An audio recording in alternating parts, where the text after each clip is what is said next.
विद्यार्थियों, कल मैंने आपको प्रेम माधुरी के सभी पदों की व्याख्या समझाई थी, लेकिन अंत के जो 3 पद हैं उनमें वीडियो में कुछ एरर आ गई थी, इसलिए मैं अंत के 3 पद दोबारा से आज आपको समझा रहा हूँ। तो इसमें 5वां पद है, ऊधो जो सूधो गो बह मारग, ज्ञान की तेरे जहाँ गुदरी है, को नहीं सिख मानी है यहाँ एक, श्याम की प्रीति प्रतीति खरी है। ये ब्रजवाला सबे एक सी, हरिचंद जुमंडली ही बिगड़ी है। एक जो होए तो ज्ञान सिखाइए, कूप ही में यहाँ भांग परी है। ऊधो जो सूधो गयो बह मारग, ज्ञान की तेरे जहाँ गुदरी है। तो इस सवैये में गोपियाँ उद्धव से कहती हैं कि वे किसी प्रकार भी उनके निराकार ब्रह्म के उपदेश को ग्रहण नहीं कर सकती हैं। यह आप प्रसंग में लिख सकते हैं। व्याख्या में क्या लिखेंगे? हे उद्धव, तुम उस मार्ग पर सीधे चले जाओ जहां तुम्हारे ज्ञान की गुदड़ी रखी हुई है। को नहीं सिख मानिए, यहाँ पर कोई भी तुम्हारे उपदेश को ग्रहण नहीं करेगा, कोई भी गोपी तुम्हारे उपदेश को ग्रहण नहीं करेगी। एक श्याम की प्रीति प्रतीत खरी है, क्योंकि सभी श्री कृष्ण के प्रेम में विश्वास रखती हैं। ये ब्रजवाला सबे एक सी, हे उद्धव, ये सभी ब्रजवालाएं एक सी हैं।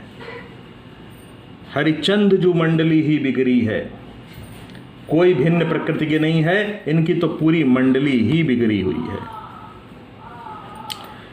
एक जो होए तो ज्ञान सिखाइए, एक जो होए तो ज्ञान सिखाइए। यदि किसी एक गोपी की बात होती तो तुम उसे ज्ञान का उपदेश देते, किंतु यहाँ तो कुएं में ही भांग पड़ी हुई है, अर्थात सभी श्री कृष्ण के प्रेम में सराबोर होकर पागल सी हो गई हैं, इसलिए तुम्हारा उपदेश देना व्यर्थ है।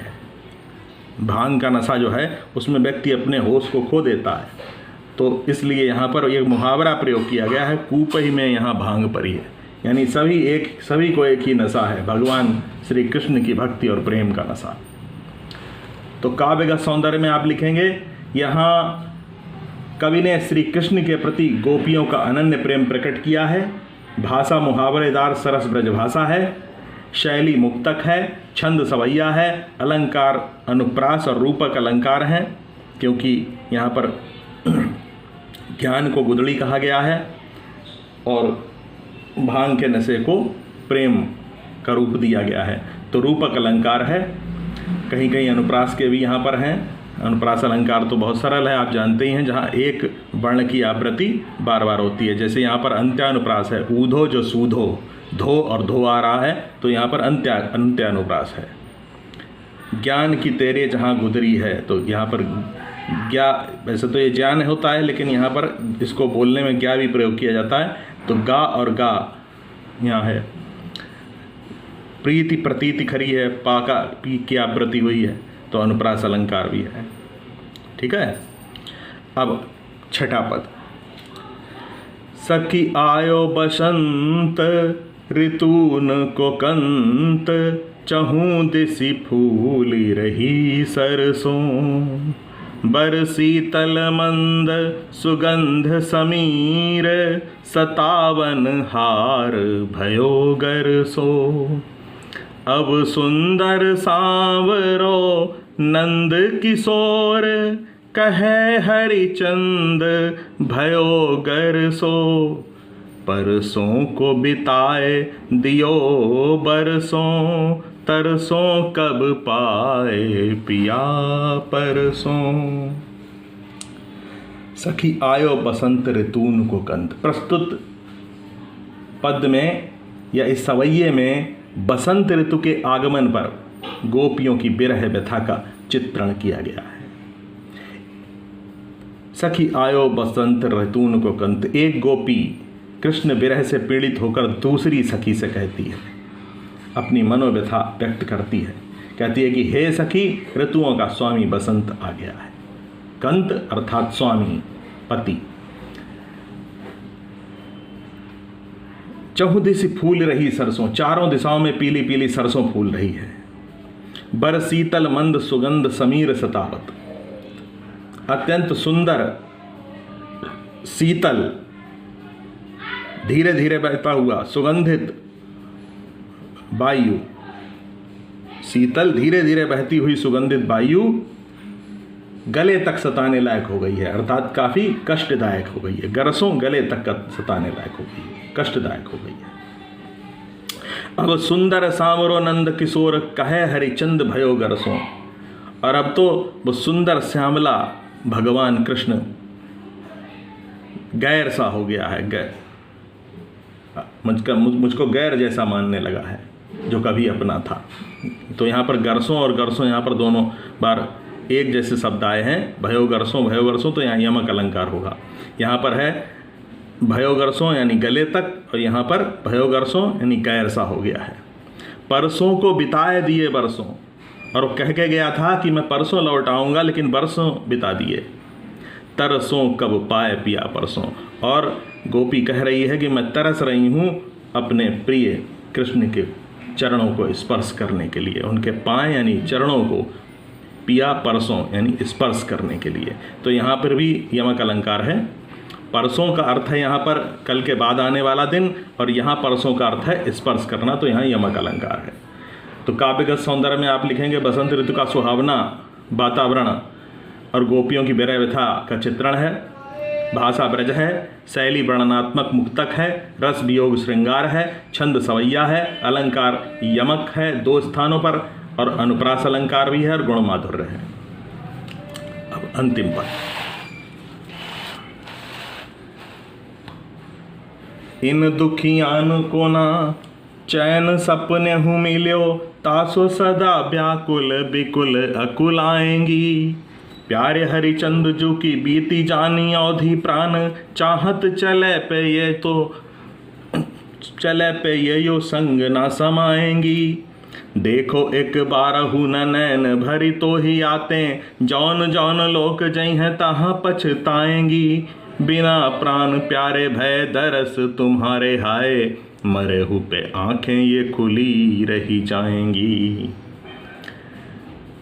तो इस सवैये में श्री कृष्ण के विरह में व्याकुल गोपियों के नेत्रों की व्यथा का मार्मिक चित्रण किया गया है। यहाँ पर नेत्रों की व्यथा का, इन दुखियान, दुखियान शब्द, इन दुखियान जो शब्द है वो नेत्रों के लिए है। कौन दुखी हैं? नेत्र दुखी हैं। चैन सपने में मिलो, नेत्रों को गोपियाँ कहती हैं कि प्रीतम श्री कृष्ण के विरह में आकुल नेत्रों को स्वप्न में भी शांति नहीं मिली, चैन नहीं मिला। तासों सदा व्याकुल बिकल अकुल आएंगी, इसलिए ये सदा प्रिय के दर्शन के लिए व्याकुल रहेंगे। प्यारे हरिचंद्र जी की बीती जानी अवधि, हरिचंद्र जी का अर्थ यहाँ पर भगवान कृष्ण से है, तो हरि से है, तो भगवान कृष्ण के लौट आने की अवधि बीतती हुई जानकर प्राण चाहत चले, प्राण निकले जाना चाहते हैं। ये जो संग ना समाएंगी, लेकिन ये नेत्र जो हैं ये प्राणों के संग नहीं जाना चाहते, ये आंखें प्राणों के संग जाना नहीं चाहती, मरने के बाद भी आंखें नहीं जाना चाहती, क्योंकि इन्हें आशा है भगवान कृष्ण के दर्शन की, अभी भी उम्मीद है। देखो एक बारहु न नैन भरिता ही आते, क्योंकि इन्होंने अपने प्रियतम कृष्ण को जी भर कर नहीं देखा है, इसलिए जिस किसी भी लोक में ये नेत्र जाएंगे, जौन जौन लोक जई हैं, जिस किसी भी लोक में ये नेत्र जाएंगे वहाँ पश्चाताप करेंगे, तहाँ पछताएंगी, वहाँ ये आंखें पश्चाताप करेंगी। बिना प्राण प्रारे भय दरस तुम्हारे हाय, मरे हुए पे आंखें ये खुली रह जाएंगी। तो हे उद्धव, तुम श्री कृष्ण से कहना कि हमारे नेत्र मृत्यु के पश्चात भी तुम्हारे दर्शन की प्रतीक्षा में खुले रहेंगे। तो ऐसा मार्मिक चित्रण यहाँ नेत्रों का किया गया है। काव्य का सौंदर्य में लिखेंगे यहाँ पर गोपियों के एक निष्ठ प्रेम का चित्रण है। भाषा ब्रज है और मुहावरों का प्रयोग किया गया है। सपने उना चैन मिलना और क्या नाम, एक और मुहावरा है,